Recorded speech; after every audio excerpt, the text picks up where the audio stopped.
had enough of that shit.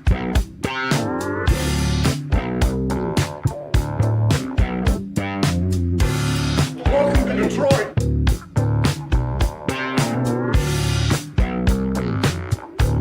Doesn't matter if you have one ass cheek and three toes. I will beat your ass. I just had this feeling of like I was going to be walking around without any pants on.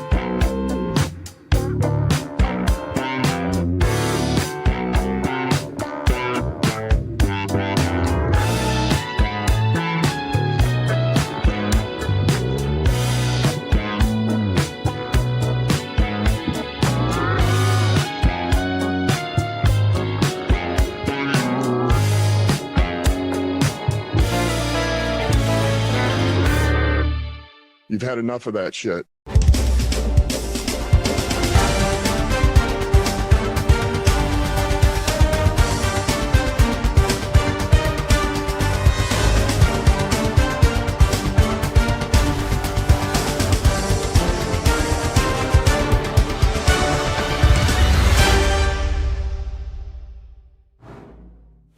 Hey, Idaho Lions fans, welcome to the Detroit Lions podcast. Episode 480. The Detroit Lions summer begins. We are officially the best part of Reddit and the official Detroit Lions podcast for Reddit. Sometimes called Reddit still exists? Deadit sometimes. I'm your dashing host, Chris, and with me is my good friend and gloriously coiffed co-host, Jeff, the Risdon. How are you doing, brother? I am doing great, and I got to put this disclaimer out there right now. My daughter is playing volleyball at the AAU National Championships in Orlando. I'm watching that screen down here while I'm doing this, so if you see me looking down, I'm watching my baby kick some ass. So I got to put that out there about now. But yeah, everything's good. Having a good time. Awesome. We got some good stuff going on. Got some good fun going on. Let's see. What are we going to talk about today? We got new little, I don't know, section, whatever. We're going to call it warm-ups for right now. I was going to call it running a lap, but it's a little something to kick the show off, get us going. And then I think today we got a fun little heater over there. Fun topic for that. Hold on for your helmets. Jack Campbell quotes Risdon's face full of cheese. If it's cheese. The Laffy Packer and a whole lot more. We got a great show lined up. Riz, are you ready to go, my man? Oh yeah, let's do it. Let's kick this off and break it down. All right. Woo! Here we are. Hey, man, open this freaking Gatorade bottle. Nostradamus, he's the first one to notice. He loves that the topics are back. Yes, we're back with the topics. Thank you for noticing. Yes. Thank you for caring. I put work in to make that happen. Chris actually put a lot of effort into that. It bothered him that he didn't, and now that he does it, it bothers him when he doesn't do it. Yeah. And I'm glad that other people notice that too. Yeah. It's nice. All right. Thank you to everyone who's joining us. Welcome to the show. First, got to talk about, said it a couple times. I know some of you've already heard it, but we got it. This is the nature of change.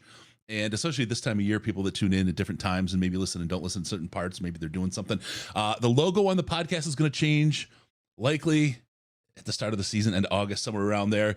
Nothing else is changing. It's just the audio podcast logo is changing. If you see the Reddit logo, the logo on Twitter, that's all the one. We're just going to unify it to one place, so don't get afraid or don't lose us. Okay, the other thing is training camp party. Oh, I didn't tell you this part, Riz. Training camp party, August 5th this year. Yes. August 5th. Tickets are on sale now at Detroit Lions Podcast. You go to party.detroitlionspodcast.com and get your tickets. We have some giveaways. We'll have autograph merch, that kind of thing. It's at the Uptown Grill in Commerce Township. Doors will be at 6:30. Show about 7:15, 7:30. And we have officially signed Dan Miller to join us this year. He was actually just telling his wife that he thought we forgot about him. Unforgettable Dan. He's like, he looks forward to this every year. That's fantastic. Like last year, I showed up at minicamp, and Dan asked me, "When's the party?" Dan, you are the man.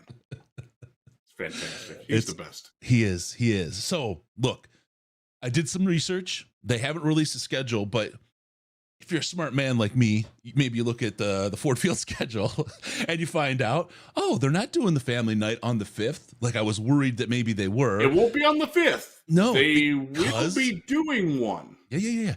But because it will not of be on the 5th, though. SummerSlam is going to be at Ford Field on the 5th. So because of that, we're guaranteed 100% that well, another podcast will all be there, but also that we have all the stuff you need going on for the party. We'll have Dan. I got to talk to Jerry still. We'll see if we can get him to come out again. If you want to talk to him, we'll see who all we can get out. Have another person in mind from the team that we may be able to get to show up. I'm not going to give anything away on that until we get a signature or just a verbal approval that he'll be there. We don't make them sign contracts. They can just show up. They're free to come. Fuck. Forget. Well, whatever. Yeah, it'll be good. We have a lot of fun. Dan is always fantastic.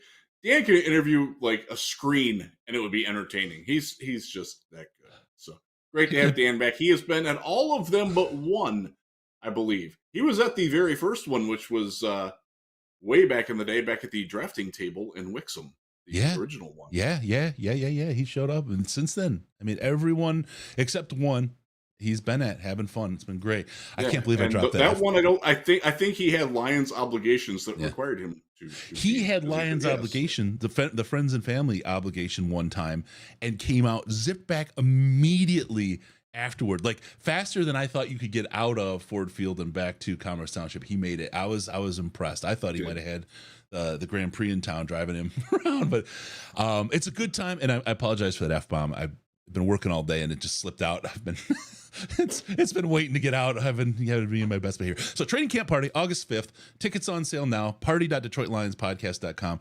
Dan Miller is locked in to be there. We've got Ash, we've got Jeff, we've got myself, and we've got more to come. Tickets cover your dinner, your drinks, your sodas. Sorry, not alcohol, and the room and everything. There's literally we're no not covering your this. bar tab, folks. Sorry, there's no profit in this. I lose money when we do this every year, but it's the best way we found to get people together, have fun, spend a lot of time, talk Lions, talk whatever we want, and have a good time doing it. So head on out, join us for that, and that's our announcements. We got to get into the big first topic, the one that's been carrying us for a while.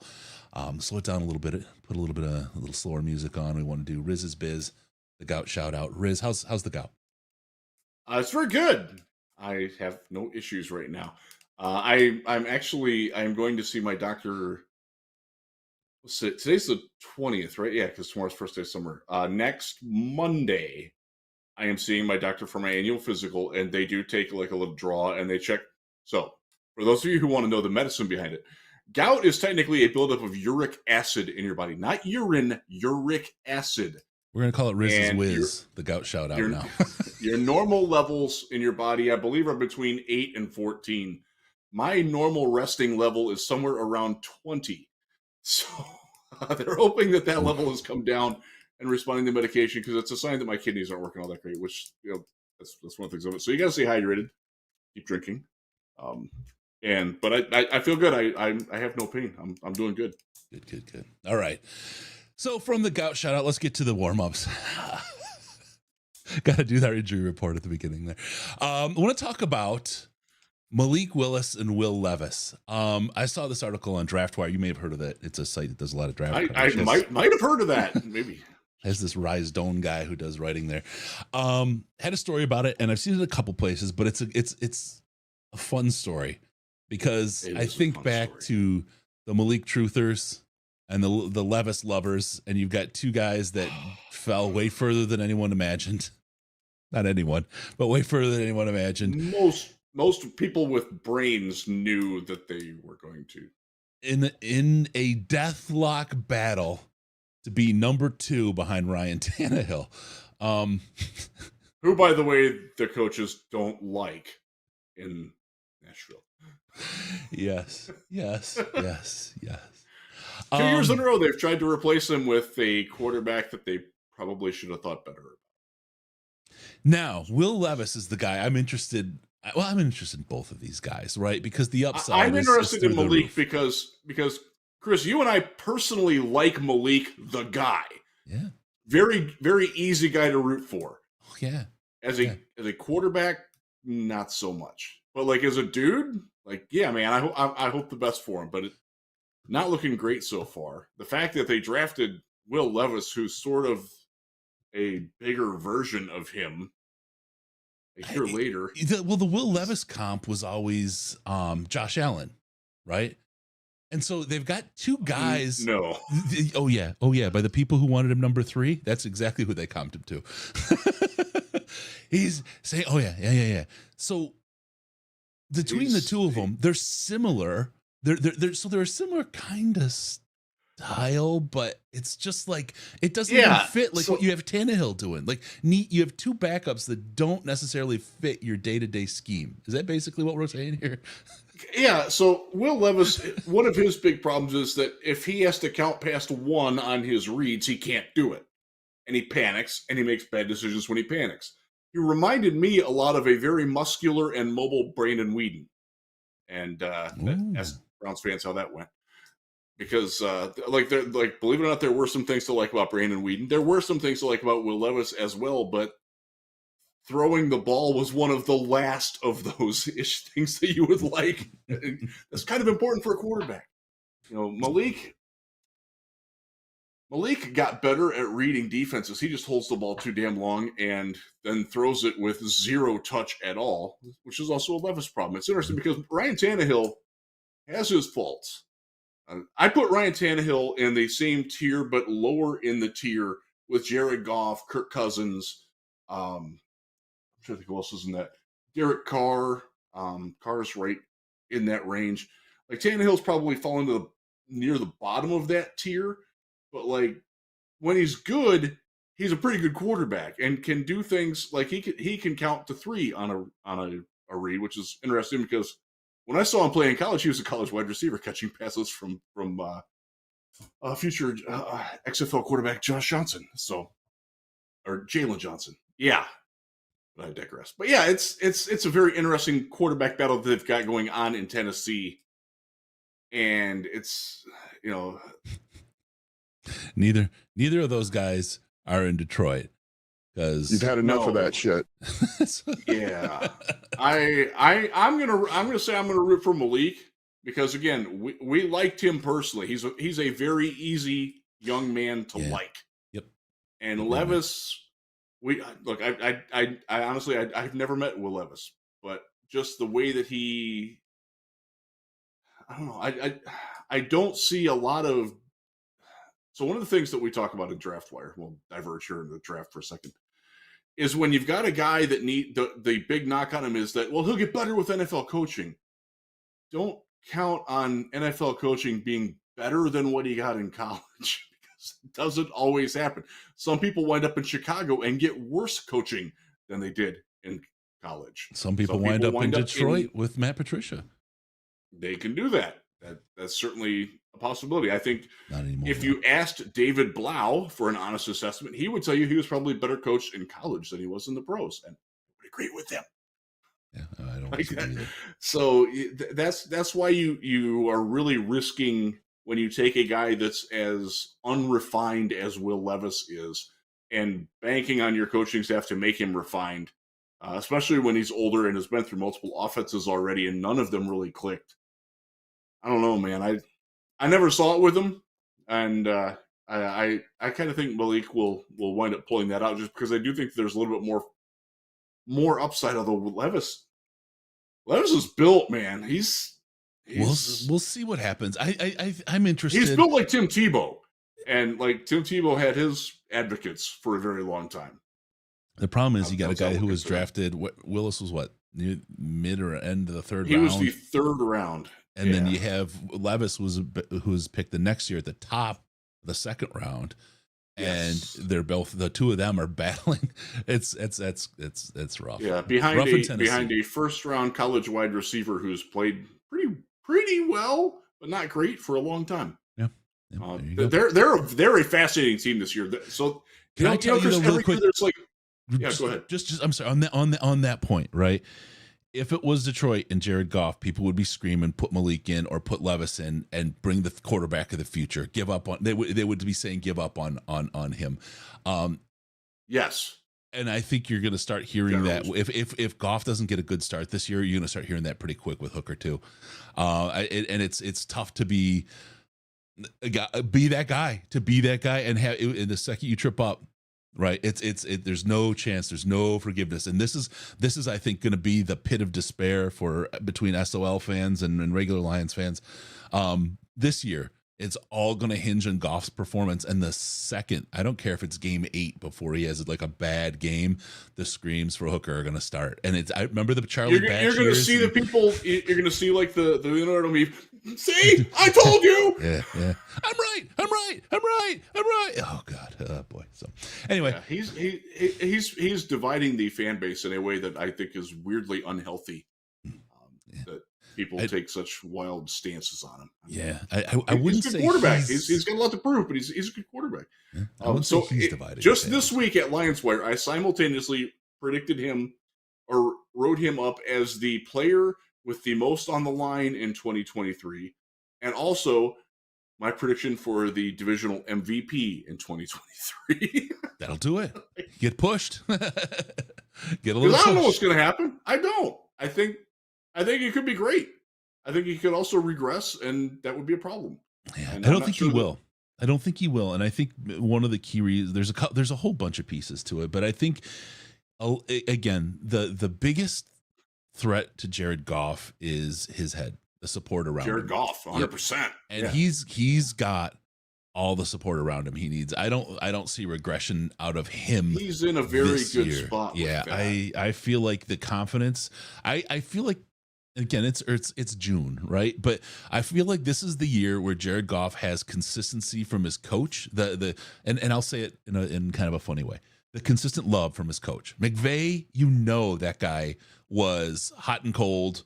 Was very kind of Yeah. He's a guy that likes to keep manipulative. everybody on edge. Yes.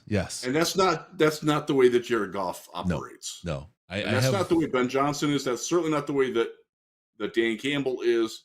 It's a little bit the way Mark Brunell is, and I kind of appreciate having Brunell there to push a little bit, because I do think that Goff needs to keep getting pushed. for sure. I think what you get with that, I'll call it comfort, but it's not really the right word. But you'll get the best Goff with that. I really think that's you've got him in the situation where that confidence is going to be there, and I think it's going to be built in and get to the point where it's not shakeable. The guy didn't get this far. He didn't play at Cal and play as well as he did for the Rams for that long, having no confidence and having no ability. I just think that there's that piece of what's around him that helps him be his best, and he needs it. And I think that they understand that. I think even with the Stafford trade, I think Brad Holmes knew immediately what he needed to do to create the right kind of atmosphere for Jared Goff, just based on knowing him before, knowing the situation that he was in. And I think that's what they've been working to build the entirety of this time, the time with the Lions. So we'll see. I would agree with that. All right. There's our warm-ups. Let's move on. Let's get into some real stuff. Lions new alternate helmets released tomorrow. Riz, I heard that they're going to have pictures of a Mustang on the back, and instead of in where it says Lions on the front, it's going to be on a license plate. Isn't that what it was on the license? How they directed it, and sadly, I'm not a big enough car geek to have picked up that was a Mustang until it was pointed out to me later. I did not grow up a Ford guy. I grew up in a Pontiac fammy. Just the way it was. Well, you know how proprietary. Pontiac. So what was your family? What was your allegiance? Were you Ford people? We were. I bought my first car at 15, and I guess the statute of limitations is over. It was a 66 Mustang. Me and a friend used to drive down to Atlanta and pick up VW Bugs, and you could get them for a couple $100 down there and sell them for like $2,000 up in the Detroit area. So, and his dad lived down there. His mom lived up here. We would fly down one way to Atlanta, find a couple of Bugs, pay cash, drive them back. We wouldn't title them. We wouldn't plate them. We just drove them back from Atlanta. We would sell them, and the money would pay for all the fun. So we were down there one time, and I found this old Mustang, and 66. I picked it up. I've got it. I still got it. It's got 53,000 miles on it right now. It's a beautiful car. Love it. It's my little dream. That's awesome. So I've been a Ford guy. That's my. Even worked there for a little bit. You did, didn't you? That's right. Yeah. It's weird because my family was all Pontiac. I grew up. My dad had a 409 when he was in college. We then moved on to the Grand Prix. That was the car when I was a kid. My grandparents had a Pontiac Parisienne. Remember that gigantic thing? Yeah. It was like their answer to the Ford LTD, Lincoln Town car. Flounder has it. Well, a Pontiac family. That explains the lack of enthusiasm in cars. I had a Bonneville for a while. That car was great. I love that. That's the fastest I've ever driven a car. Mm. Statute of limitations probably up on that. I went 137 on the West Virginia Turnpike in the northern part of the state where it's kind of flat and straight. Yeah. That car would go. We did. The car would not slow down well, which was part of the issue that I had to get rid of it because, like, I really got to start braking pretty damn early with that thing. That car would go.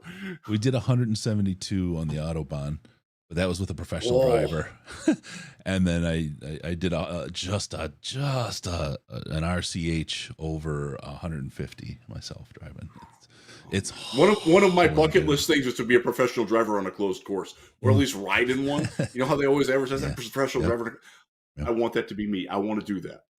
And I want to have a giant raptor land on my arm and eat a mouse. That's one of my other dreams in life. Bosch has a big test track in Neckarsulm in Germany, and we did. It's a 1.5 mile oval, and one of the things like the NASCAR guys, they turn left, whatever. That we flew around that thing in the car, and the thing is, it was 2 laps, 3 laps at like massive speed. I got out. Like my whole body was leaning to the right. I didn't realize like all the blood was pushed to one side by the centrifugal force, right? I was like leaning. My ears were off. Like I was like, these guys do this for like 500 miles. That's crazy. I never even thought, right? And then they took us on this crazy, again, professional driver on a closed course on a crazy slalom, and they were changing the tires after every 3 runs. They had to put new tires on. It was nuts, man. It was so fun. I miss the car industry for that. That was a lot of a very, very enjoyable time. Really loved that. All right, let's talk Lions. Sorry, we got to talk alternative helmets. Yeah, we diverged there a little bit. Is the Mustang there, and the bumper and the license plate? Is it because it's chrome? Please tell me it's because it's chrome, Riz. I want a chrome helmet so bad. I don't know. I'll be honest with you. Like the alternate, people get crazy about the alternate helmets and the uniforms and everything. Like, I just kind of want to watch them play. I don't really, other than the god awful gray pants or the blue pants with the lion on the side. I hate those. Yeah. Like, I'm not that picky about what they're wearing, honestly. Like the helmets, I don't. As long as they're wearing. If you do it right, though, like the Houston Texans, their battle red helmets, those are sweet. Yep. They got that right. Those are money. Somebody had a black helmet that doesn't normally work. I think it's the Cardinals. Yep. And that looked really good. But like in general, like I just want them to play football, Chris. Like I'm not all that worried about what they're wearing unless I don't like it. And like of the Lions uniforms, I love the color rush jerseys. Yeah. I wish that the pants contrasted with them because the pants look like champion sweatpants that you buy at Dick's, for what I want? $5.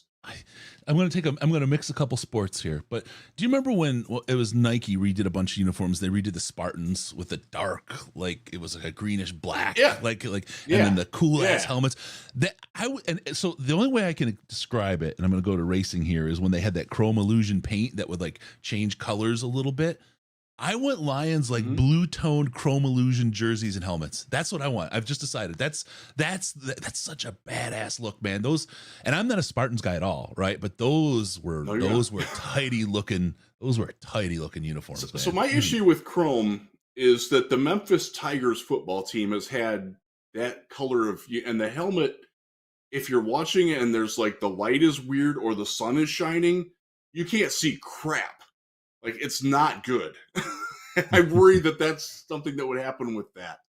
So I kind of hope that their base is blue and that they wear those with a color rush, except that they give the color rush like Honolulu blue pants that match the helmet would be great, but I don't like the current blue pants at all. I think that's their worst look. So could it be they're showing an old Mustang because they're using lead-based paint on the helmets? Don't eat the paint flakes. You know, you put you do play some smash mouth footballs. Next thing you know, the other team's chewing on some of the paint flakes, making some bad plays. They don't know what they're doing. Little lead poisoning. Maybe strategic advantage. There's so many different ways you can speculate about it. We'll learn in like 24 hours, and I am kind of excited to see it, even though I don't want a black helmet because I think that's too passe. Like I think it's cliched. Like, wow, okay. Too many people do that. How about like a black chrome illusion? Like a black that just has a color tint to it. Is it like even do like a blue tint? Like you know what I'm talking about? Like a black with a blue like hue. That would be pretty bad. Mm-hmm. I could dig that. Yeah. I honestly like my college, Ohio University, broke out black matte helmets that weren't shiny. They look fantastic. Yeah, those are good looking. And that would be okay if they go that, but I don't think they're going to do that because chrome doesn't really go with matte. You know what it is? Here's what it is. Because every car I see on the road, every new car now is that gray, that matte gray. They're going to be matte gray helmets. Now they're getting new unis car too. Might be that. I'm looking at cars now. They're getting new unis too, right? But they're just showing the helmets. Not this year. Okay. Next year. So this is going to leave us a year of speculation then as to what the unis are going to look like, right? Yeah, it's a fun sub segment of fans that are like obsessed with it. Hi, Greg. That love and we get a lot of like, if you want to get chat going in the Patreon Slack, that's $5 a month you can spend. Just bring up uniforms and people will start talking to you. Oh yeah. Oh God. I mean, Greg, it's all about he's running a little stock market. Like, the chrome helmets are in. Buy. Matt Black is out. Sell. He's got the whole thing going. Oh man. Yeah, no, it's. I got actually for the Slack chat. Let me just clear something up. I had a great question today, and I have to update the Patreon page. On Patreon, it says it's $1 for the Discord. We do have a Discord. And it is $1. It's just not super active. Riz isn't there. I'm rarely there.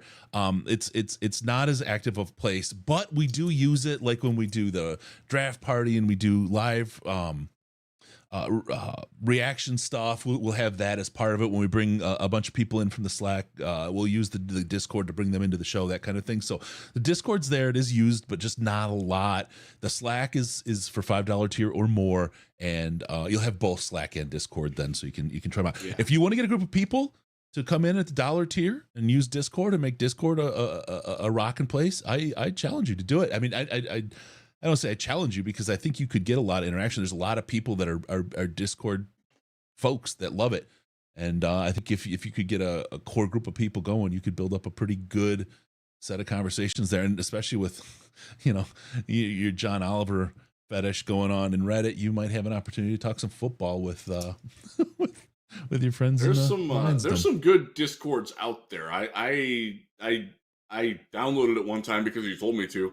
I didn't use it for probably 2 years, and now there is a alternate metal podcast that I listen to that streams on it. I'm like, oh, this is kind of cool. Yeah. Because it's a great it's sort of like what we're doing here on YouTube. It's like an interactive way to talk with a lot of people at the same time, and like you can take questions back. Like I enjoy it. It's a good format. Yeah. I wouldn't be on there all the time. But I'm not opposed to it. And you could was that where you could, no, that was Twitch where you could watch the Prime games. Yeah. What type of helmet should I wear while pantless? Some say a bicycle helmet, but definitely a Lions helmet. No matter any era is fine. That's a good look. Pants. Do they make Lions bicycle helmets? There's a marketing angle. I'd wear one. I want to add the one to the. Just wear a helmet when you cycle, especially if you're not a good cycler. Like Riz, the shirt I told you about came today. The first sample, the one I'm going to wear to the training camp party. I can get you one if you want. So good looking, dude. It is so good looking. Oh, okay. So I assume the chat is all agog about what we're gonna what helmet color we're gonna be. Let me just throw this out there. Of all the mock-ups that I saw, my personal favorite was actually a base matte white helmet with a large blue lion head on it, like coming up, like the TCU frog one where you see like the whole frog head, not just like a side profile. That was my favorite one of all the mock-ups, and I wonder if people like that one or not, because that's like look, your taste is your taste. You're gonna like what you like. You're not gonna like what you don't like. I just want to know if anybody else is out there with me on that one because that was personally my favorite. Yeah, it was good. I like the white helmet too. The white helmet looks good. That's a good one. But no, I don't want to discount. No, I think the blue helmet's really sharp. There's a lot they could do with it. There's so much. All of a sudden, you're going to find out the Lions completely changed their colors, and people are going to have a heart attack. Maybe black is coming back, though. I mean, don't count it down. Let's see. Okay, let's get on to the next piece here. Let's move on. We love it. We love what we're doing here. Coaches' reactions to Jack Campbell. Now, there's a lot of coaches' quotes. We're doing a little digging in on Jack Campbell here. Riz has some quotes from Coach Shep, from Kelvin. Yeah, and some good takes from him, of course, because he's with him every day. But you also, and I don't want to get too far ahead. Maybe we can use this one. Let's talk about Jack Campbell, how you did in your watch. You did a series of videos and sort of live tweets on the Slack on the Matt Flynn game, and you made a comment in one of your videos about Campbell. Let's bring that into the conversation here about Campbell as well, and then we'll talk about the Flynn game after that. But Jack Campbell coaches quotes. Let's get with it, Rizzo. All right. So the big thing is that Jack Campbell is not currently starting for the Detroit Lions, and Kelvin Shepherd indicated that he has to earn it, and that caused a lot of people to immediately send the flags. Oh my God, we wasted our pick. He's not starting week 1 as a rookie. He sucks ass. Send him out of here. Fire Brad. He's a clown. Believe it or not, we get that. I get a lot of that. Guess who's going to write it tomorrow?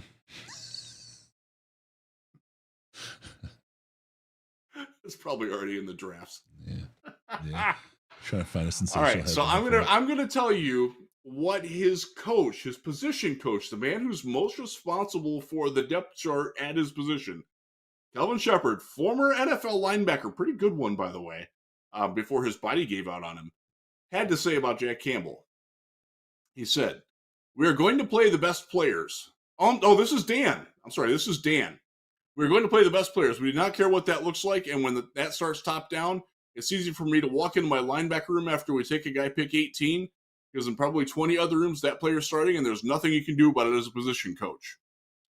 And Shepherd said, well, that's not the case for Jack starting here. If Jack isn't the 2 or top 3, Jack will continue to go through the process of rookie development until he's hit that mark. It's not a coach talking bad about him. No. Now, and keep in mind, this is in the context of Shepherd. He basically, as close as you can come to filleting a guy with pants on, did that to Derek Barnes in the same interview. Talked about how great Barnes was developing, how much he's stepped up, how much he's improved his pre-snap recognition. By the way, all that's true. It shows. Is it filleting? Filleting, I'm starting to think of like a fillet. Is it fellatiating? Is that what you're trying to say? I want to make sure we get it right because there's 2 different ways of putting that, right? I mean, those are 2 ends of the. I don't know. I think it's shiating. I really don't know. I haven't read Penthouse Forum in decades, so that's probably where I got the word from. It would be. I think it's. I'm pretty sure it's fellatiating. Okay, well, whatever. Filleting would be bad. That's what you want from your middle. When you said filleting, I was thinking because in England they'll say, "Oh, I like a fillet mignon." Fillet, whatever. Yeah. That's anyway. Sorry, go ahead. With their aluminium. Yeah, their aluminium hats to keep the radio signals out. So the long and the short of it here on Campbell is just that he's not starting. And he's got to earn the starting spot over Derek Barnes. And theoretically, or Alex Anzalone. I think Anzalone's starting. I don't think there's going to be much debate about that. I don't understand why people are at such a grip that it's a bad thing that you might actually have good enough players on your team already that you don't have to rush your rookies into the starting lineup, even your first rounders. These are things that good teams have. These are conversations that they have in Seattle, in New England, in continually successful organizations. Green Bay had this for a long time. Remember Rashawn Gary? They drafted him they knew he wasn't going to start as a rookie, even though they drafted him because they have a good team. They're not worried about it. They're not stressing about it. And I understand that it's new for Lions fans, but y'all got to get there, man. Like this is what you want. You don't want your 5th round pick to have to start. That's bad sign of a bad football team. Like, Well, Jack Campbell's going to be fine. I saw nothing out of him that would make me worry that he's not going to work. and one of the things too, though, is this goes to coaching. We talked a little bit about this before. Jack Campbell is a guy that is a grinder. He needs a target. He needs a place to go to. And if you're already there, you don't have a place to go to, you're stepping into the NFL. He's not the kind of guy. He's going to hit day one on the field in live fire exercises, and he's going to be like, what in the heck is happening here? Jack Campbell's a guy that needs to build his way in, work his way in, and feel what the NFL's like, and then use that as his drive to be this long-term all-star Chris Spielman flavored kind of, capable linebacker for the team. If you just throw him in there, you're number one and go. I don't think it's as effective as a way to bring him into the fold and get him started with success. Again, knowing your players, knowing how they respond, I think that's a big part of what's going on. And if anybody knows who their players are and how to work with their players and get the best out of their players, it's Kelvin Shepherd. Having met with him and talked to him at the Senior Bowl, spent some time with him, this guy has really, this is one of the quiet, and he's not quiet on our show, but very he's quietly. Not quiet at practice. Well, no, but quietly amongst you don't hear a lot about Kelvin Shepherd as a coach and how good he is. It was like Hank Fraley was the same way. Nobody was talking about him when we were talking about him. Yeah. Nobody understood what we had there. Now everybody's like, oh yeah, Hank Fraley, yeah. Well, thanks, glad you guys listen. I would start listening on Kelvin too, because people respect him, say he's a good coach, but I don't think they understand just how good that Kelvin Shepherd is as a coach and how much he brings to that room. I know you're super high on him moving quickly up the ranks. I don't see him moving quickly. I see him moving. I see him being a coach one day. He's got all the qualities that could be a head coach, but I think Kelvin is a guy who's also very much a guy who goes through all the steps because he's a bit of a perfectionist and wants to be a master of his domain before he moves on to the next one. So I think it's a little slower role for him, and I think that's him, right? I don't think it's a lack of capability. I just think that's how he kind of rolls. I don't dispute that at all. We talked about it remember the conversation we had after we talked to him. I'm like, that guy's going to be running a major college program soon.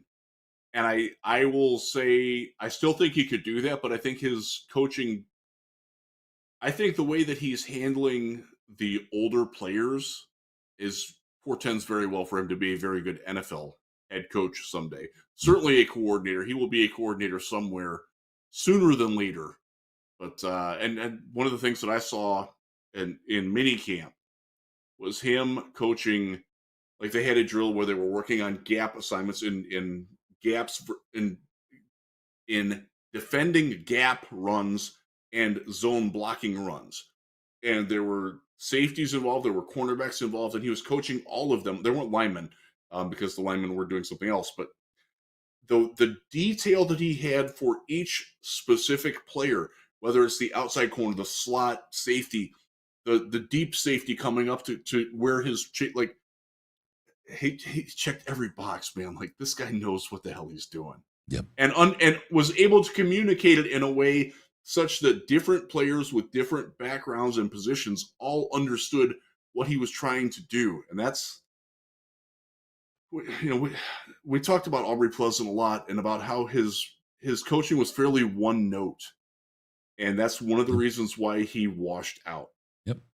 Nothing against Aubrey, because I still think he's a good coach. Absolutely. I think he needed to broaden himself. And I think one of the things that you see with a guy like Kelvin Shepherd, a guy like Brian Duker, the safeties defensive backs coach, is that they're capable of delivering the same message differently to different people that learn differently. I think they have that teaching. Hank talked about it when we talked with him about how his wife's a teacher, how he calls himself a teacher more than a coach and thinks of himself that way. Kelvin very much is cut from that cloth, to borrow Dan and Brad's thing. And I think that's something that this organization looks for, because they know that the secret sauce for them is player development. 100%. We talked about it at the top of the show with the Titans and their quarterback situation. I do not know who the Titans quarterback coach is, so I can't speak to that specific one, but I will tell you, I have been in training camps in Detroit, in Cleveland, in Indianapolis, and in Houston, where the coaches did not make players better.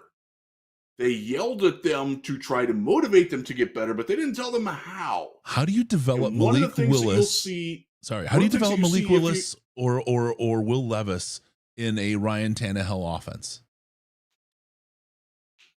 How? I mean, it's not ideal situation for either one of them to develop, right? Sorry to step on it, but that's a really messed up situation to try. They're just going to have to go all in on one of these guys if they really truly want to develop them. And so if you put that to the Lions, can Hendon Hooker do the things that Jared Goff does in the base offense? Yes, he can. He's got work to do on some of those things, but he can do those. He has the physical capabilities to do it. And he also brings the dimension to run a little bit, not a lot, but he can go if he wants to go. Then that's something that's just never been Goff's forte.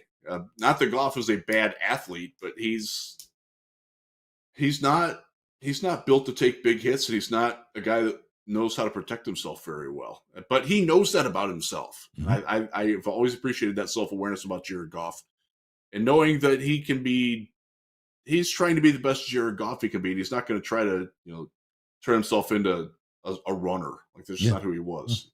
I want to hit really quick I'm just really happy with Kelvin Shepherd, and it's fun to watch his star rise. And for people that go to training camp and get to watch him in action, he's easy to spot. He's the dude with the gigantic long hair.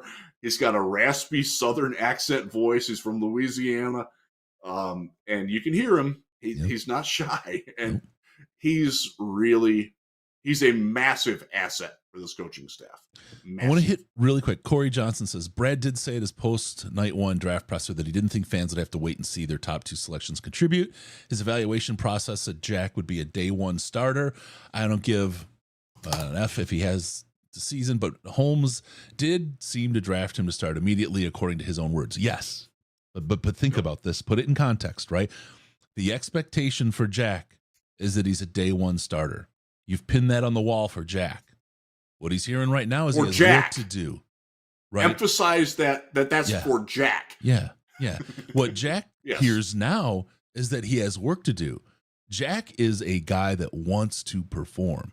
He knows what the expectation is from his GM. He's heard it very clearly. Day one, draft night. Right? Draft day one night presser. I don't know what order those words should go in, but you guys can descramble it. It was put out there by Brad, and it is for Jack. So now it's the how do you motivate him? I think everything, with this team and these people, they know a lot more about these guys. It's more than just a big board of who's my next best player available that I'm going to pick. It's how does he fit in the team? How do we work with this guy? What do we have to do to get this guy to develop? And if you don't think about the importance of player development to the Lions, you're missing everything. Even in the first year, I mean, there was no talent on that team, right? They were the roster was an absolute disaster. The wins they got, the successes they found, were solely through the development of the players on the roster that came out from the coaches to the players and the work that they put in there. That's what we're seeing, and that's what this coaching staff, one of the key focuses is, because they know that is the unmined source of talent, where the most talent is available for free. Because your coaches are already paid. They just have to work. And if they do the work and put in and can motivate their guys appropriately to get the most out of them, that's how they develop, and that's how you get a winning team. You only have so many draft picks. You only have so much salary cap. This is where the unspoken, unfound potential is mined, and it's done by coaches on those players. And that's what you get with a guy like Kelvin Shepard, Hank Fraley, these guys that are elite level at what they do, that know how to work with these guys and get the very, very most out of them. And that's what you're seeing. So I'd expect to hear a lot more about Kelvin and out of Kelvin. Ben, Hank, all these guys. I mean, look around that coaching staff. We talk about it. It's not just players. It's players that know other players. And there's something really, really special going on in there. And any leadership team, I think, could learn from how the Detroit Lions are doing it, no matter if it's sports or work or business, whatever the heck. I think any leadership team could learn a lot from how these guys have set this up and how they're bringing their quote unquote employees along and to their fore. Just to go back to, was it Corey that had the comment? Yes. Because it's a smart comment. And it made me think that if Matt Patricia had said that, or Bob Quinn had said that, he would have been penciled in the start, not even in pencil, he would have been tattooed in the back of his neck for Monty Python fans. Tattooed in the back of his neck! He wouldn't have had to work for it. And they understand that they want this guy to keep working. And I think that's, I don't know that, but I would strongly suspect that they lean that way. Yep. And it's like you've been talking about, Chris, it's something that they want to do to keep the fire lit under Jack's butt and feet. And also it tells Derek Barnes, hey, you can keep your job. You're important to us. We see that you're growing. We see what you're doing and working. We believe in you too. But we're drafting this guy because we think he might be better than you. But take that as a challenge and go with it. Like, become better. Like, make it a tough decision for us. And then we've got a depth problem. Exactly. and then if you're an injury, right, you don't have an absolute hole where it used to be. It was an absolute. You're not hole. signing Jared Davis off the street to come in and start, right? Like the Giants did. Yeah, like the Lions did. All right, really quick, Steve Shattuck. God, I wish that Jared Davis could play football. Me too. He's a great guy. Yeah. He's just a terrible linebacker. Yeah. Remember Dale Rogers wanted to cut Spielman, said he ran around like a blind butt dog in a butcher shop. Well, I hope we've got another blind dog there. A lot of folks saying Shep can replace AG if he rolls. I think there's some potential there. We'll see how long. I have to, really quick, Detroit fan man, like to record for the record, reflect that my pops loves his newest Hank's Tank shirt. Nice job, DLP merch team. Thanks for the easy Father's Day gift. No problems, man. There it is. A little quick look at the Hank's Tank shirt. All the boys, your 5 starters up front. We have a version of that autographed. That's going to go and be auctioned off for St. Jude, auctioned by each member of that offensive line and the tank commander himself, Hank Fraley, the guy there. All of them have autographed the shirt. We'll put that up for St. Jude money this year, but it's really, really cool. It's going to be an interesting thing to have as a piece of merch, especially this year with this team when they win the NFC North. Let's see. I got to tell you, so one of the things that we're doing on the wire sites is we have our 4 NFC North wire editors, and we all know each other pretty well. And I'd like to think that we're all pretty unbiased people. Mm-hmm. I know Zach Cruz from Packers Wire is. I've worked with Zach for forever. He covered the Packers when I covered the Lions for Bleacher Report back in the day. And one of the things that we're doing is we're doing a lot of divisional stuff, like going around the division and everything. And the way that they all, my colleagues Alyssa from Bears Wire and Tyler from Vikings Wire, the way that they see the Lions, it's different, man.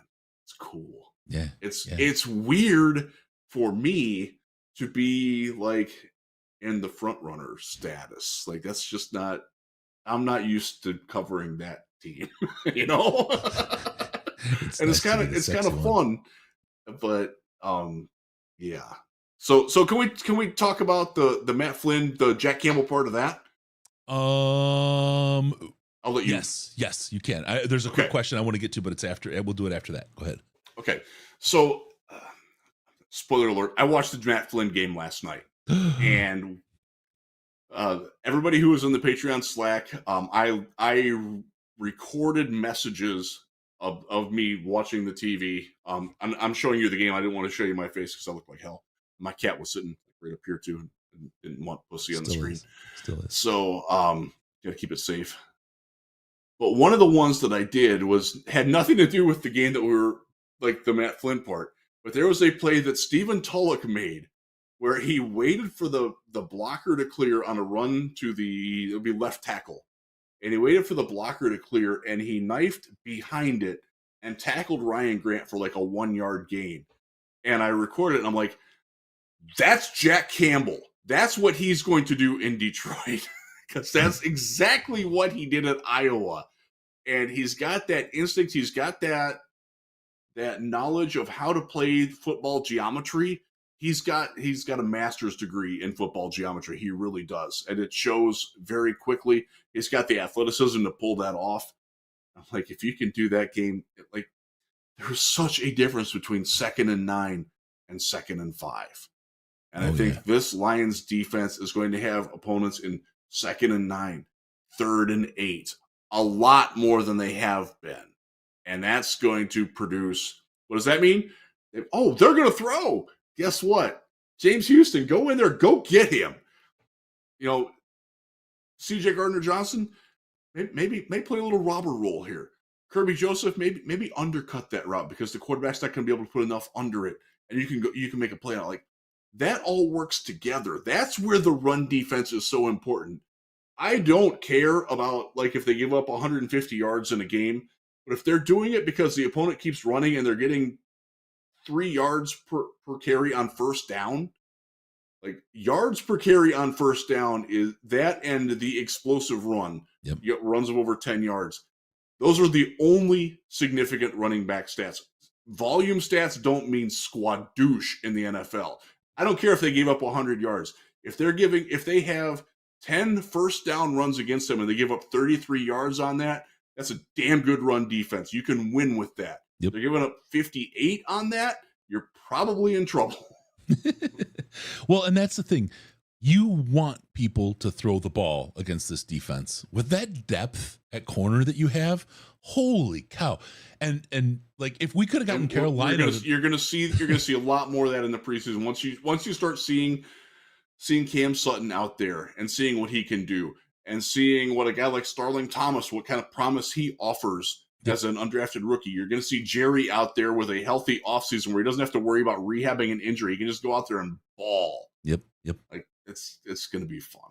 Yeah. Oh, it's going to be a great time. It's going to be a great time. Good stuff. Really excited about this defense this year. It came together. It's funny, how we thought about how we would have constructed the defense ahead of the draft and even ahead of free agency, where we were thinking what we would do and how differently it came together than kind of where we were at. Yeah. Like, so when we were in Mobile, how it came together, it was masterful. It was absolutely masterful what Holmes did. It's remember, and Sandman, if you're out there watching us, chime in on this, because we had this conversation when we were at some barbecue place. And we were talking about linebackers. We were there with Rappaport. And, we were there. That's right. Where they were burning the boxes. Yeah. It was Rappaport. It was, who else was there? Oh my God. Albert Breer was there. Yeah, Breer. Oh my God. A lot of the NFL guys were there. Yeah, that was power dinner. Andrew Siciliano was there. Yeah. I was worried that his ears were going to catch on fire. There were solar panels. Anyway, sorry. Go ahead. So we're hanging out with the guys, and we're talking, and we're like, in the concept, because we had interviewed Dion Henley that day, the Washington State linebacker, and we're like, they're going to take a linebacker earlier than we think, aren't they? And we're thinking like, okay, Henley was a perfect fit, and he said the Lions have met with him, so we're thinking, all right, he's in play second round, maybe third, but probably second. Yep. And like, could they go higher? I remember we had this conversation, and while I was ordering my banana pudding, God, that was good. You folks should come to the Senior Bowl. I mean, we can always use showrunners, but it is the stuff you see. Like it is stuff I eat. It's the only place that you get this close to the Illuminati of the NFL anymore. There is no place like this that you go where you get this close to coaches It's you have much more access there than you do at the combine. Yep. 100%. Yep. And but we were talking, and like I don't remember if we talked about Jack Campbell or not, but we did come to the agreeance that they're going to address linebacker. Like, remember my mantra was they like their linebackers. Deal with it. That was going into 2022. That changed last year, and that was made clear to a lot of us that they weren't as sold on their linebackers as they had been. And remember, at that point, also, Alex Anzalone was a free agent, and we kind of didn't think he was coming back. And he actually turned down more money elsewhere to come back, and I'm happy about that. Yep. But one of the reasons why was because Derek Barnes didn't necessarily develop the way that we needed him to, or the way that the coaches had wanted him to. And they were I will say that the coaching staff is more concerned about Rodrigo than fans are in terms of his physical limitations. And he got exposed late in the season, and they're worried that that's not something that they can fix easily. Yep. Rodrigo's going to be a fine number 4 linebacker and backup. If you're asking him to start and play 50 to 70 snaps a game, you're probably not going to like him all that much anymore. He's a great story. He's a great dude. Got engaged, by the way. Congratulations, Rodrigo. He's got a definite place on this team, but starting isn't that spot, and they were worried that was good. So we knew that they were going to take a lot, but first round was earlier than we thought they would go. That's for sure. I did think that they were taking a guy like Henley. There were a couple other guys too. I'm thinking like, okay, second round, maybe early third, maybe they trade up from the third into the second, like something like that. I thought that was going to happen. They blew my mind with the first round pick. And to your point, Chris, like they went about constructing the defense. We all thought they were going to get their ass kicking defensive lineman early. And we thought, remember at that point, we thought Jalen Carter would be the guy. We thought it was going to be a Henley type, kind of in the box safety, kind of, right. And we get a Jack Campbell. What? But we didn't need him because what do we do? 245-pound guy. Yeah. We went out and built the defense different. It's incredible. I mean, this Holmes guy, man, he's got to be stopped. He's amazing. I think at that point also, and this is where we have to tie in Aleem. At that point, we were still viewing Aleem as a nose tackle. He is not a nose tackle. Right. He's your 3 tech. He is in the role that the Jalen Carter folks wanted Jalen Carter to be in this. He is their Ed Oliver. He is their Jonathan Allen. Yep. That's the role that Aleem McNeil now plays on this team. You have to get used to that. By the way, he played it really damn well late in the season too. And when he was heavier, he's lost some weight. He looks. Let me kick on to really quick on Riz's gout level rating chart. Moving on from linebackers, how concerning is our kicking situation? Oh, it's not on the gout. So chart. I will say on the gout chart, it's one knuckle inflamed and the other one's starting to hurt. But we didn't see Badgley kick at all. All we saw was John Parker Romo be wild and Riley Patterson, like, it's really tough to trust Riley Patterson because every one of his kicks threatens to miss, like, at some point in it. Even the short ones. Like, you want kicks that are no doubt, like, right down the middle. Mm-hmm. All of his are near a crossbar. Like, all of them. Like, can you kick it down the middle, please? Just once. He couldn't. It was a problem. Another one here from Corey. I spent my day off watching delusional videos from other NFC North Homer streamers. I feel so bad for those people. They seem like swimmers in Jaws.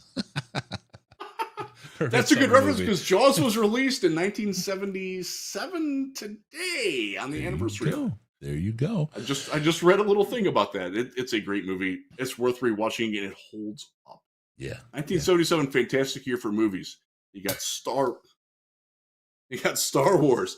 You got Smokey and the Bandit, which is the first movie I ever saw in the theater and still one of my all-time favorites. You got Jaws. You've got all these great movies, and freaking Annie Hall won Best Picture. You ever watched Annie Hall? The movie's awful.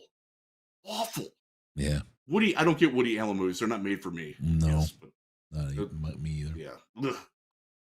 So many movies that year. All right. We got Daffy Duck Superstar. Corey, happy anniversary, Jaws. Let's see. Okay. You're so right about Goff's confidence, what he needs, spot on. Yeah, big one. WMW2 slap shot in 1977 as well. That's right. Yes. Really quick, just folks, going to do a quick look ahead. We're doing a July 3rd Independence stream. We're going to do all kinds of calls. It's going to be a interactive, lots of fun. So, Pink Panther came out that year too.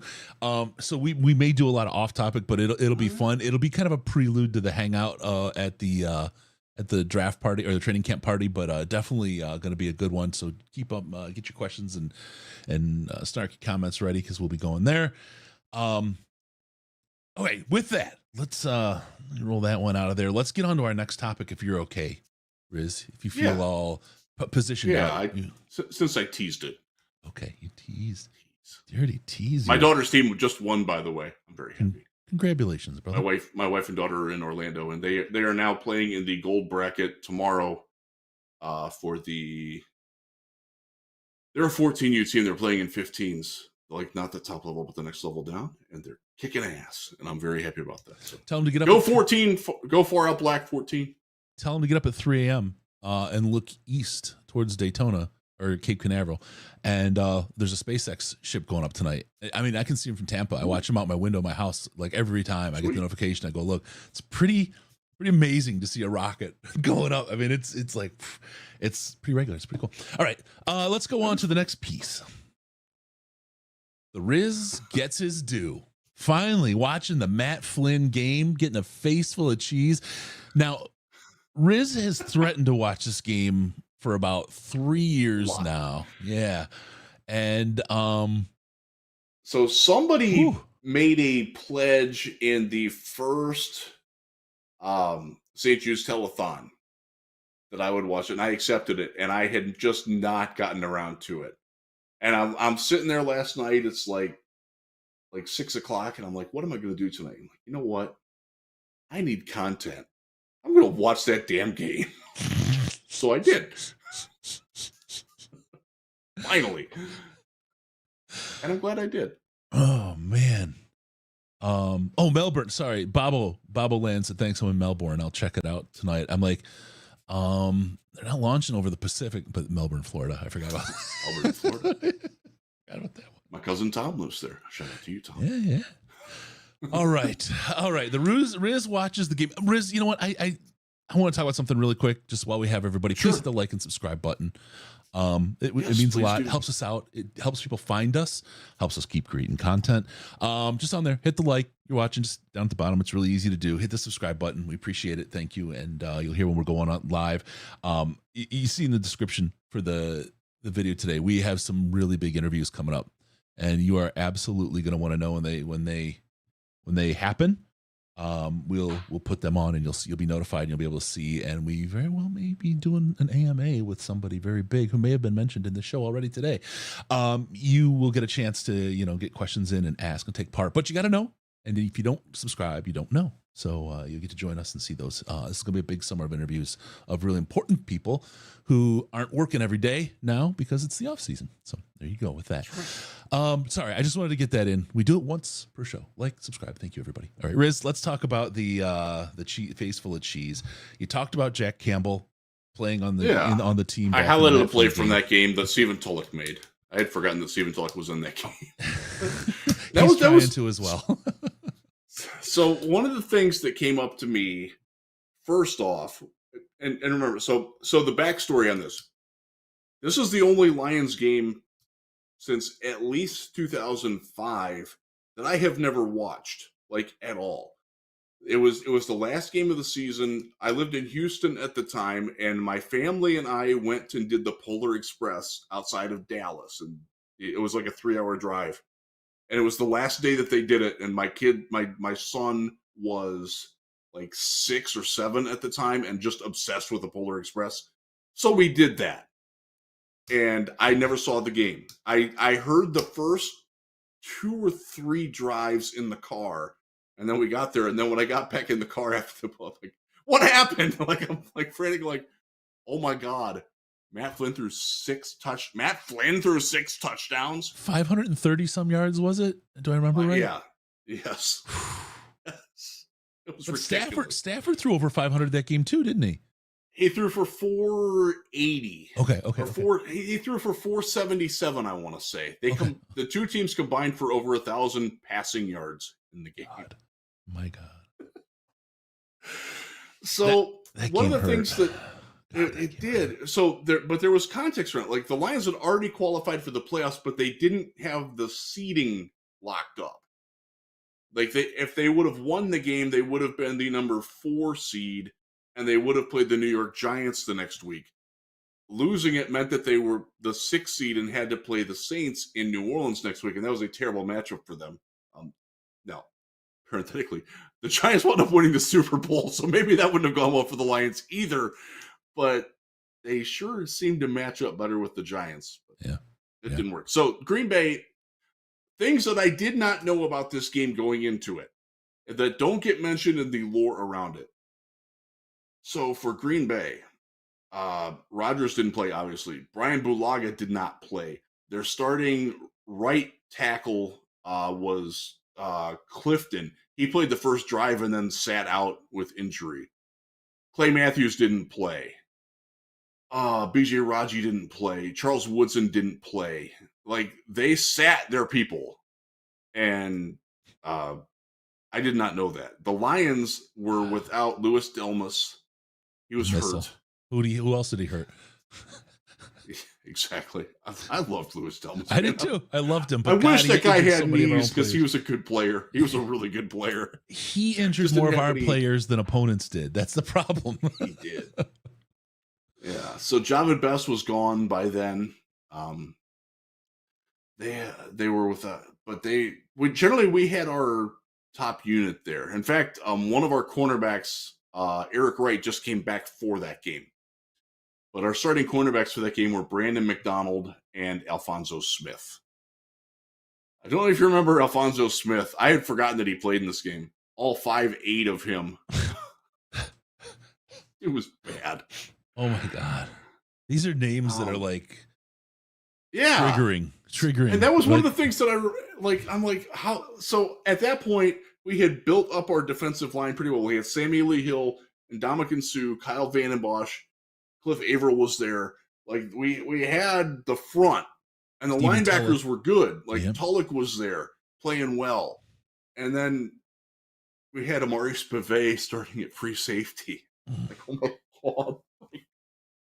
This is like 2021 all over again. Like, none of these guys can play a lick, and we know it going in. I'd forgotten so many things about that.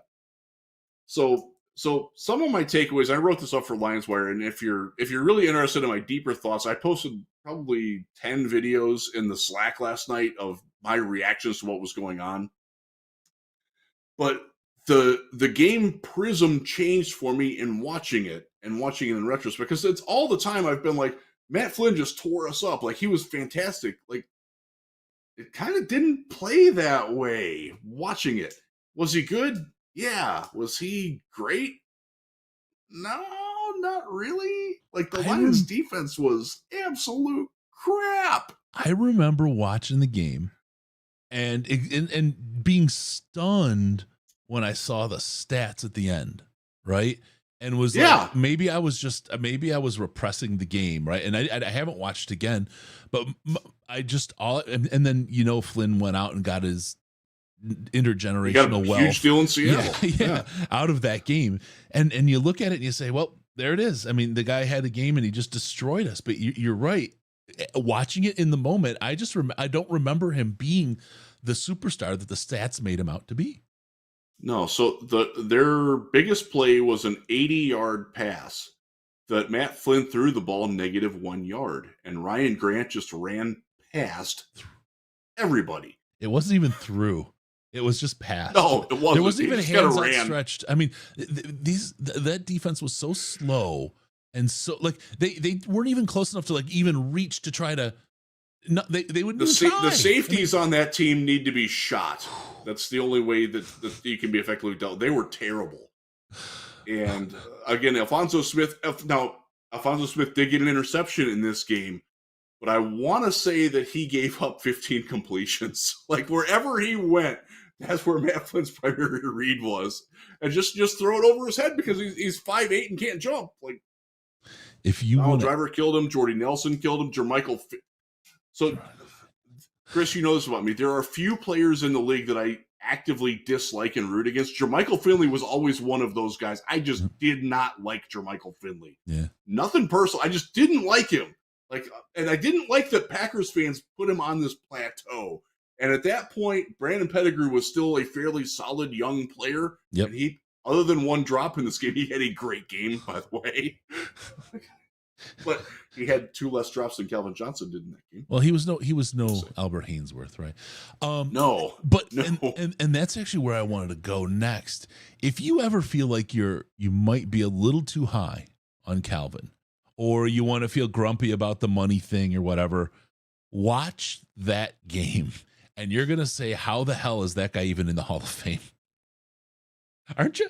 I mean, so, and I posted the one of the clips late in the game. He caught, I want to say he caught over 10 passes and caught over 200 yards. I know he got over 200 yards. And he did have, I think he had 2 touchdowns. He might only had 1, but I know he had at least 1. But there was one late where they didn't guard him. Like, the defense broke. Stafford's like, oh shit, Calvin, here. And Calvin's he almost like volleyball back set it to stick with the volleyball. Yeah. Like, what? It was a walk-in if he would have caught it. Points. Yeah, it was a walk-in if he would have caught it. Yeah, it was a red zone throw, unguarded, nobody in his path, and he just drops it. By the way, at that time, and Tom Brenneman, by the way, was on the broadcast of the Brian Billick. You don't hear Tom Brenneman anymore for good reason. But he said it, and I know I'm going to be close to the quote on it. He's like, that's Johnson's 3rd drop of the game. Boy, I tell you, if he ever figures out how to reliably catch the ball, he's going to be great. He was a dropper, though. That's the thing. Like, Calvin Johnson could probably have 2,000 more yards. They flashed the graphic on the screen. Led NFL with 12 drops. I mean, he had 3 clear drops in this game, and he had another one where the refs sort of screwed him, and they wound up. So let's talk about the referees, because look, even retrospectively, we can bitch about the officiating because there's a couple of things to hit on this. I want to make sure you get this rolled out. Let's talk about that. So the officiating, it was Walt Coleman. Ugh. Awful. So the very first play of the game is a kickoff where the Packers' 5th string kick returner fumbles the ball, picks it up, and it winds up going out of the back of the end zone. Now, that is a touchback. It's not a safety. But he didn't know that. So they had, on the very opening kickoff, they don't know what's going on. Yeah, I forgot about that one. So then there is a play on the Packers have the ball first, on their first drive, where their coach has a successful challenge on a clearly missed call. Mm-hmm. Like, there's no doubt about it. Like, they got this wrong. And so on the first drive, Matt Flynn throws an he fumbled. He got strip sacked by Sammy Lee Hill from behind and fumbled, and DeAndre Levy fell on it, and we're in business. Oh my God. So Jim Schwartz has to challenge 2 calls on the Lions' first 3 drives. He wins both. Well, he should have won both challenges. Didn't. He won the first one, didn't win the second one, to the astonishment of Mike Pereira on the Fox broadcast. Brian Billick, and y'all know I love Brian Billick. I freaking love Brian Billick. I will always love you, Coach. I will always love you.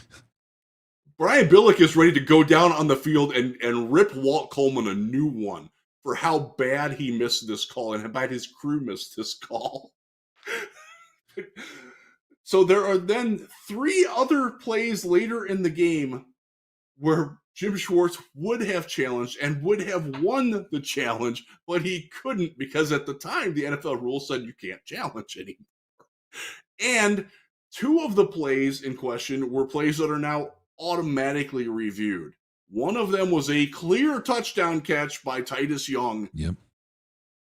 Clear touchdown. Drove the poor man nuts. Clear touchdown. Got 2 feet in, knew it, celebrated like he got it, and the ref said you didn't kick. The Packers, by the way, knew it was a touchdown too. Yeah. Yeah. That's, man. They didn't get it right. So the Lions got screwed out of that. They got screwed out of a interception that wasn't, because the receiver might not have been in bounds, but he was. But it was a terribly officiated game. There was another one that was late, and this was on the final drive, where it was 3rd down, and the Packers clearly got stopped short, and the side judge runs in and puts the ball down, and the umpire picks the ball up and moves it like a good yard, if not 2, forward, so they get it. No, again, Billig is apoplectic up in the booth. He's like, they can't do that. You're not allowed to move the ball like that. They should challenge. Oh, they can't challenge because the refs have up so many other times. Like, you can feel that Billig just is screaming inside. It comes through on the broadcast very clearly. And I didn't know any of these things happened. I just knew that Matt Flynn threw for 6 touchdowns. Like, I didn't know the context of it. That set up a pass, and I wrote it in the piece. Daffy Duck could have thrown that touchdown pass. Like, it's a simple crossers, and the Lions defenders are just standing there. Like, driver catches the ball at the 10, and he's like looking like, oh, there's nobody here. Yeah. Like, just traipses in. Yeah. That wound up being the game-winning touchdown. The Lions came in with all the players that Green Bay was sitting with.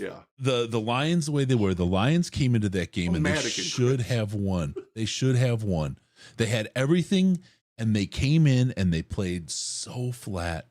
That was, I think, the story of the game. I mean, all the things you've talked about, but they just never seemed to really have the will to go try to take that game and win it. They expected to lose, it felt like, watching that game. God, it was soulless football. And so one of the other things that came on after it, as soon as we talked about the kickers earlier, after Calvin dropped that, Jason Hansen missed a 48. They snapped it from the 30, so it was a 48-yard field goal, at least 20 yards wide right. Like, it wasn't close. It had to be the worst kick of his career. And again, that's at a critical point in the game. Like, we tend to romanticize Jason Hansen. Like, Calvin Johnson helped lose this game. Jason Hansen helped lose this game. Like, these are just things that you don't. I didn't know that. I didn't remember that. And I like the lore. The lore for me was that Matt Flynn just had this monster game, and that really wasn't the case after watching it. And I'm glad that I watched it. I'm glad, as much as it raised my blood pressure, and now honestly, I'm a little upset about it now. And I went into the game knowing what was going to happen. I'm still upset about it. I'm blessed with the ability that I can go into something where I know the outcome. Like Titanic, like you talk about Titanic, and God bless the people that are in that sub. I haven't watched the news today, but that's awful. But like, I know the boat's going to sink, but I'm still going to enjoy the movie and somewhat be surprised when it starts to break open. Oh crap! They hit an iceberg. Like, I know they're going to hit an iceberg, but I can suspend that. So going into the game, as I'm watching it, I'm like, it's in the back of my mind that the Packers are going to win. I know that, but like, God, I'm excited about what the Lions are doing. Like, Calvin Johnson had a monster. Titus Young had a great game. Brandon Pettigrew had a fantastic game. And like, oh my God, they blew it. Yeah. Yeah. All right. So let's talk about this a little bit, just so everybody feels it. I know you're feeling it right now. I know. We did this for a reason. One, because Riz finally got the pain he had coming. But beyond that, this is the reset right before the year. We had a pretty good ending to last year. We've had a pretty good draft. We've been serving up a whole lot of Kool-Aid, and we just got to get a quick minute to kind of realign our feet, put our feet on the ground, remember where we came from, how we got here, and then remember and think about how to celebrate how much different this is and how much we can appreciate what we have now. I also want to say, and I said it a couple times, but if you didn't hear those shows where I did, I want people to really appreciate last year's Lions team, because that's the team. They didn't make it to the playoffs. They just missed it. They beat Green Bay in week 17, right? 18. They did the things they weren't supposed to do. That, I believe, is going to be the team and the players that turn this franchise into a new direction that it hasn't walked in 50 some years. And as we sit here and we drink all this Kool-Aid and we get ready and we get hyped and we get rocked up, ready to go, it's just that one little thing to remember. That Matt Flynn game is so what the Lions were. So much about that. And we want to bury it. We want to bury it. So that's the eulogy of the Lions. Even the phrase, the SOL thing, it's gone. It's got to go away, because that's just a way to anchor yourself and then qualify what the team is now. Get rid of all that. Put that down. That Matt Flynn game was SOL, like, to the extreme, because they did so. As I noted, and this was one of the prevailing themes, was the Green Bay Packers were there. The Detroit Lions decided who won that football game. Like, they were the catalyst for everything that happened in that game, positive and negative, for both teams. Yep. And they just made more negatives than the positive. And I had forgotten. I like Jim Schwartz, and I do think he deserves another shot as a head coach, but I had forgotten that, God, he made bad decisions and couldn't control his emotions well on the sideline, and his team reflected that. Yep. One of the things that Dan Campbell, I think even the people who are still skeptical about Dan, and y'all are out there, and I'll respect that. He hasn't won yet. I'll give you that. But he's not somebody who's going to be chasing down the sideline an official about a call that was 2 plays ago. Like, he lets it go. He moves on. He keeps coaching his football team. And I had forgotten that Schwartz tended to lose focus like that.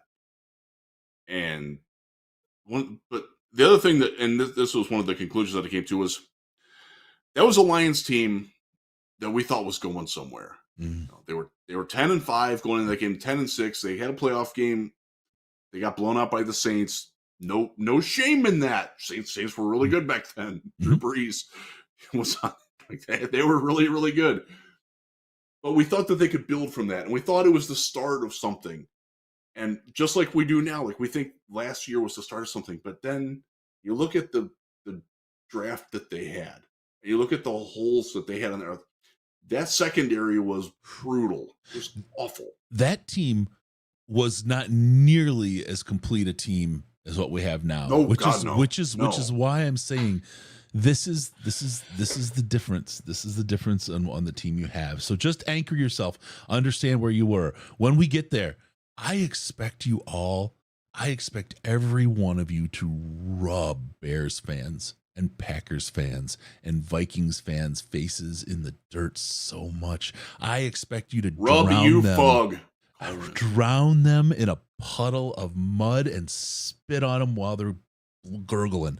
This is your chance to take 50 years of humiliation, failure, anger, all of those things that has been a Lions fan, that has been to be a Lions fan for so long.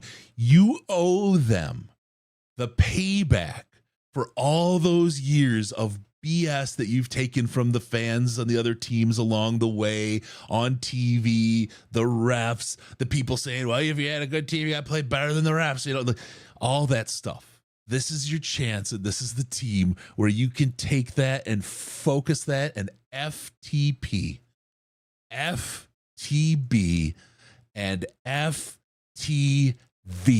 This is your chance to rub it in, and I hope you do it with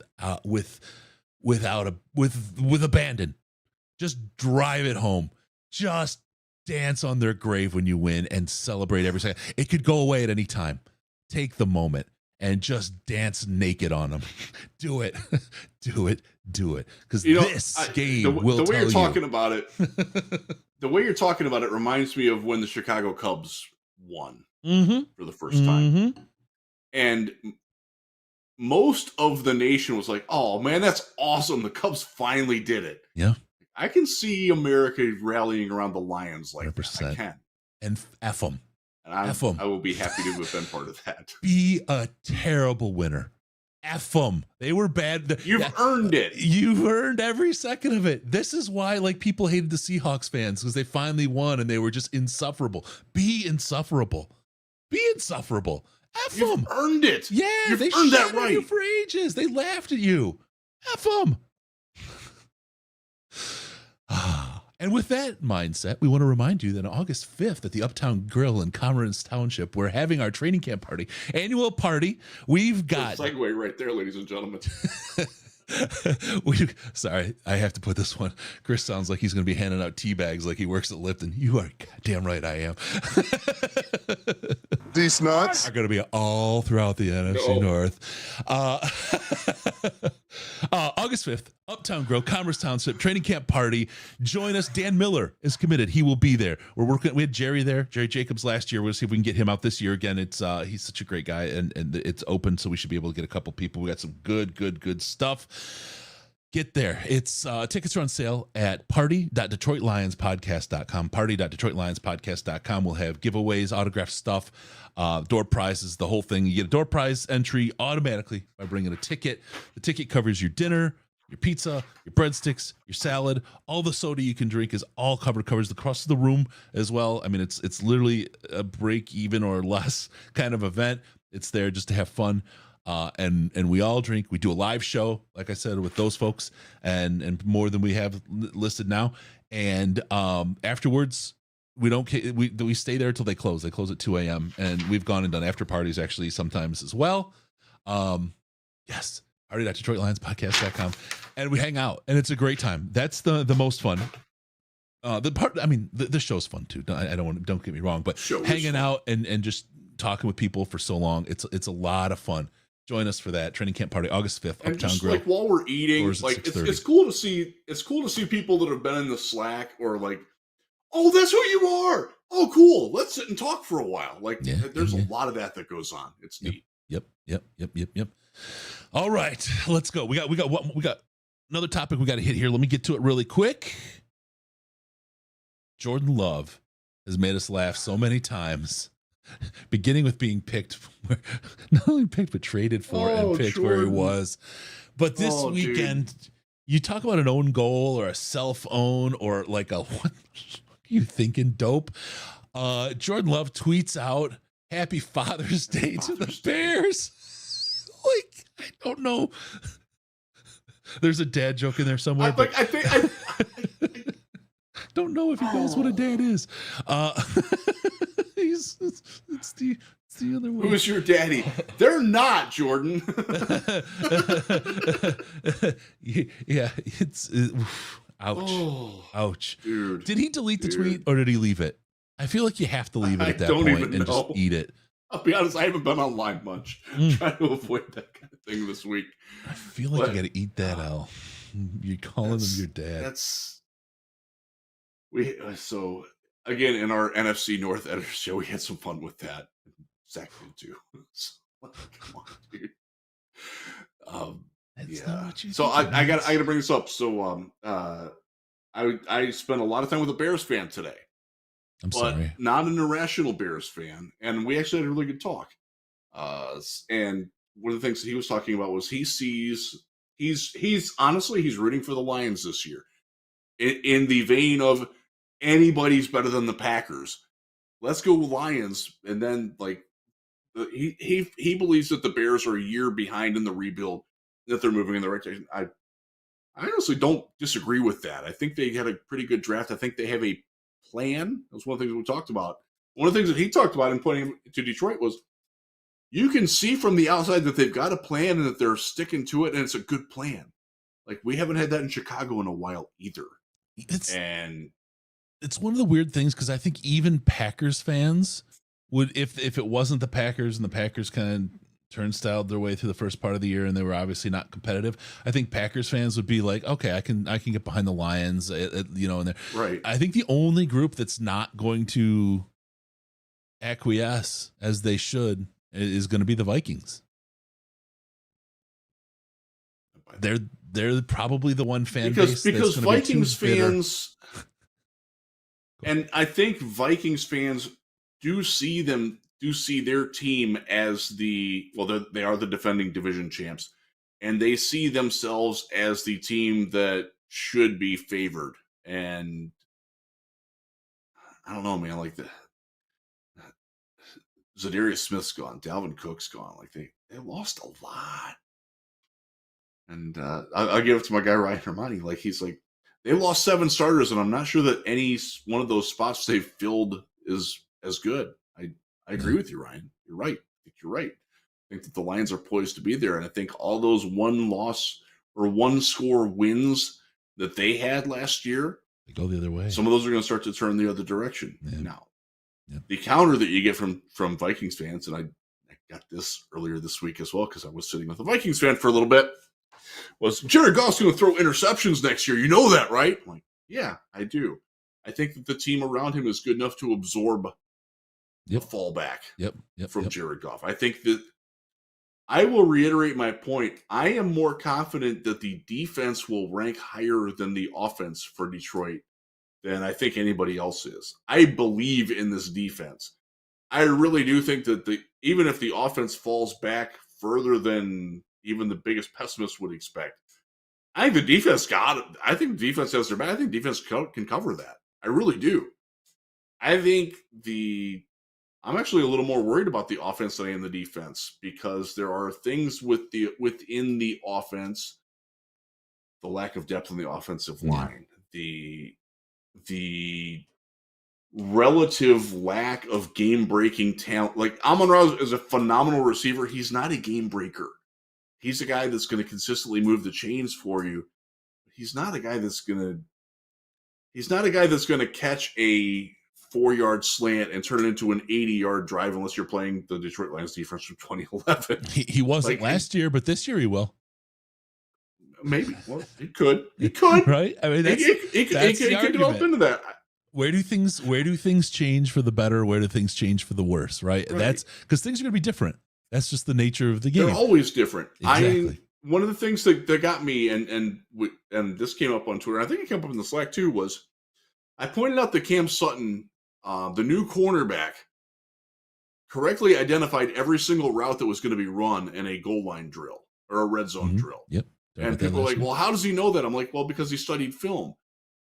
Yes, NFL teams are going to study that film as well, and they're going to pick up on the things that Ben Johnson wants to do. Even as unpredictable and creative as he is, they're going to pick up on some things that they're going to they find tendencies. That's one of the reasons why they do this.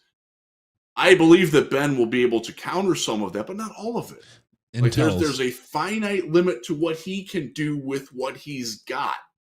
There's now he can maximize that. I think he'll be good with that. But I do think that people expecting this to be a top 3 offense, I'm not there with that. Top half for sure. Top 10 probably. I think this defense is going to rise up and shock people this year. There's tells and tendencies, right? And that's they're going to see tendencies. And I think Ben can adjust, but I think one of the things players have tells how they line up, right? There's little things that players do that teams catch, and sometimes they don't catch them, and it's a tell for the defense, and that's what another thing they get out of film. So it's going to be really, really interesting. You could be the most creative offensive coordinator in the world, and if your players have tells as to what is happening on each play, that can be a problem. Now, I wouldn't put it past Johnson to have a tell and then switch the tell. So it's such a game of chess. I got a great example of that. They're in the minutia in that space. So remember early on in Eli Manning's career, he threw a crap ton of interceptions. And D'Angelo Hall, who was a cornerback for Washington, told me at the time, it's like, we got to tell on Eli. And he told me later on what it was that Eli when he broke the huddle, when he walked to the line, the first receiver that he looked at was where he was throwing the ball, no matter what. And they caught on to that. Later on in his career, he didn't do that anymore. But if they weren't savvy to that, like he would actually like go out and look like, I'm throwing Plaxico, and then no, he's going over here, going to Monty Toomer, going to Jeremy Shockey, going to somebody else like that. And that's the level that you're talking about that Ben Johnson has to do. Does he have enough trust in his players? I will say Sam Laporta is going to be very useful in this, because one of the things that Cam picked up on was Brock Wright has a tell. He's lined up here. He's lined up with his feet this way. He's running that route. Alex Anzalone picked up on it too. He's like, yep. And was actually like completely blanketed the route. Those are the things that you're going to have to, that the Lions offense is going to have to do better. And that some of that's execution. Some of that is figuring out ways to work around that. And I do worry that the opposing defenses are going to catch up to that. The Lions offense has enough talent to counter, but are they going to be able to do that consistently? I worry about that. I don't worry a lot about it. That's not something that keeps me up at night, but it is something that I worry about. But I also don't worry. I think the defense, with a intact coaching staff coming back, with an influx of talent, with the level of football IQ collectively that they've got, it's unlike any defense I've been around before. And I know it's only minicamp. I haven't seen them tackle anybody yet. Damn, this is a smart group. All the guys they brought in, both rookies and the veterans that they signed, these guys are smart football players. They also happen to be pretty damn good athletes too. Like, incidentally, Jack Campbell's one of the greatest athletic linebacker prospects ever. Check the RAS from our friend Kent. It checks out. Yep. Cam Sutton, high school valedictorian. Like, dude's got it going on upstairs. Like, there's a lot of that goes on with these guys. Will Harris, one of the smartest guys in the locker room. And by the way, he's gotten better. Ifeatu Melifonwu, I still am not a believer in him. That's a smart guy, man. Like, I'm not going to dog that dude's intelligence. I'm not sure that it translates to the football field that way. That guy's smart as hell, man. Like, that collective football IQ, I think, is going to raise up, and that's one of the reasons why I'm confident in the defense. Yep. We diverged a little bit there, but that's all right. I'm bullish on the defense, man. All I know is Jerry's a smart dude. There's a lot going on up there with Jerry. Yeah. Jerry's got a couple things going for him. But I mean, the smarts is the one that football people IQ don't talk is one about. Of them. Yeah, people don't talk about that as much. But it's his soul, what he has in his soul, how he's built because of how he lived and how his life. He's got a lot of things that are converging to make him such a great and high ceiling player. Jerry's something special. I'm glad the Lions picked up on it. I'm absolutely glad they've picked up on it, and because he's one of those guys that you can't hold him back. You cannot hold him down. He is. That's what they saw in Rodrigo. That's why they were attracted to Rodrigo. Like, that guy, he might be short, he might not be super fit. That guy's freaking smart, man. Yeah. He knows what the offense is going to do before they do. That's where Rodrigo wins. And that's the kind of player that they've got a lot of those guys. Yeah. It's tough to beat teams like that when they're also happen to be athletically capable. Like this. I'm telling you, man, this defense is going to be fun. I talk about it a lot. It really does remind me of the Texans back when they got J.J. Watt and that defense, or Glover Quinn, Jonathan Joseph, like a really, really almost historically bad Texans defense in 2008, 2009.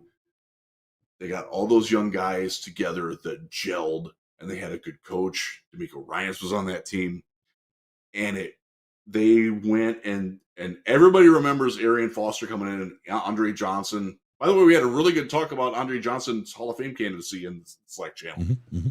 We do talk with Lions there. But I loved that Texans team. That team is the reason why my kids are Texans fans, because we lived in Houston at the time, and watching them, I see so much of this Lions team, or that Texans team in this Lions team. And that Texans team won on defense for a long time. Yeah. And this Lions team can do that too. Yep. You don't expect it, but they're there. They're there. Barry Eastbrush, thank you for joining the DLP Winner's Circle, member of the YouTube channel. First time season ticket holder, so stoked for Hutchinson for defensive player of the year. Hey, Barry. We haven't even talked about Hutchinson and all the defensive assets we're talking about. We haven't even talked about probably the best player on the defense. He's our secret weapon. That's my bad. Hey, Barry, send an email to contact at DetroitLionsPodcast.com with just a quick screenshot of you joining your membership. We'll get you access to the Slack. Anyone who gets access or joins the club, that's cool. The YouTube channel as a member, we'll get you in the Slack chat as well. So you get that out of that as well. So that or the Patreon, great ways to do it. Again, training camp on August 5th. Get your tickets, party.DetroitLionsPodcast.com. Get them before they sell out. Dan Miller's going to be there for sure. More guests to be announced as we get closer. I want to tell you also on June 30th, we're going to do a show. Riz is out, so it's going to be me. It might just be me, or we'll pick up Ash, or Gray is out. He can't do it. He's got a family thing as well. And then, so we'll have something July 30th. I promise it will be good there. July 3rd, we'll have a show. 30th. Yeah, June 30th. That's what I meant. Sorry. June 30th. And then July 3rd, we'll have a show. Riz and I will do a big, like a mailbag, a call in. It'll be a super interactive episode. We'll have a lot of fun. And we'll open up the topics. We'll go as far as we want. I might be drinking. Yeah, I think we both will. It's an Independence Day party, we'll call it. 12th of July, and then the 25th, and then we're into camp, and then we rock and roll. So be sure to get in there and join us for those. We'll have a bunch of shorts.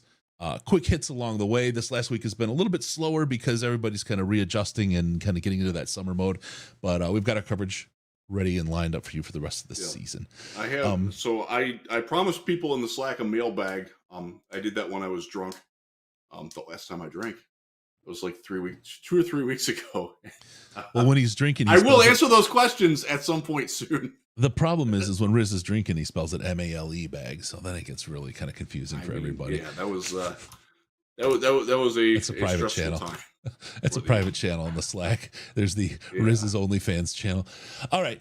With that, remember, don't forget about us. I'd love to have an OnlyFans account. Dude, I just tried again last week. They keep denying us. They keep denying us an OnlyFans. I don't know how to get an OnlyFans. I can't. I've tried so hard. Honestly, OnlyFans is such a great idea. Aside from the porn, I don't think there's anything wrong with it. It's a really good idea. Like, it's a good business model. It just happens to be all people only ever think of it for porn. Like, it would be great for this. It really would. It absolutely would. I tried. I'm going to keep trying. I'm going to figure out. I wish they had better support because I wish I could figure out how to make it happen. All right, we'll figure it out. Don't forget us on Patreon. Patreon.com/Detroit Lions Podcast. I think the $20 mode gets you into the mailbag, Risdon channel. No, if $1 for the Patreon, it gets you into the Discord, like we talked about a little earlier. It's a little slower. $5 a month gets you access to the Slack. That's where really all the action is. Gray and Risdon and myself and Ash and Scott, Case. We're all there, as well as like 400 of our closest friends. It'll be big time. It'll be good. Get in there and join us. And look, some of the communities out there are trash. Some of them are closing. Some of them don't know what they're doing. They have a platform that's on fire. The Slack ain't going away, and it is the most intelligent Lions chat on the internet. There's something to be said for having a little bar to get into it and find yourself amongst a group of people that are committed to it. So there you go. Let's go to following us on Twitter at DET Lions Podcast and at Jefe Risdon at Jeff Risdon, as you see under him right there, at DET Lions Podcast. Get on there, follow us on the Twitter machine. Make sure to you'll get to know when we're going live, what we're doing, who we're interviewing, and then of course the subscribe and the like on the channel gives you that action too. So please do the subscribe and the like. Also, call us via Skype at Detroit Lions Podcast, all one word. You're going to need that, especially when we do our show on the 3rd of July. Or call us on the Lions line at 248-782-8384, 248-782-8384, 248-RUB. You bug. Be sure, Barry asks about the gout fetish. That's the $50 channel, Barry. That gets you the gout fetish. Riz's toes, only feet. I'll show you smush photos of my gouted toe. Be sure to go to DetroitLionsPodcast.com and subscribe to the God, podcast. people would probably pay for that, wouldn't they? It's the only way to fight the gout. And what happens when they do that, Riz? I get to come in your ear holes automatically. With gout juice. Thank you for tuning in. We're going to see you next time on the Detroit Lions podcast. Remember, no pants, no toasters, no hot tubs, and no problems, because we are your Detroit Lions. And I don't know, is still out there? Reddit? Connection.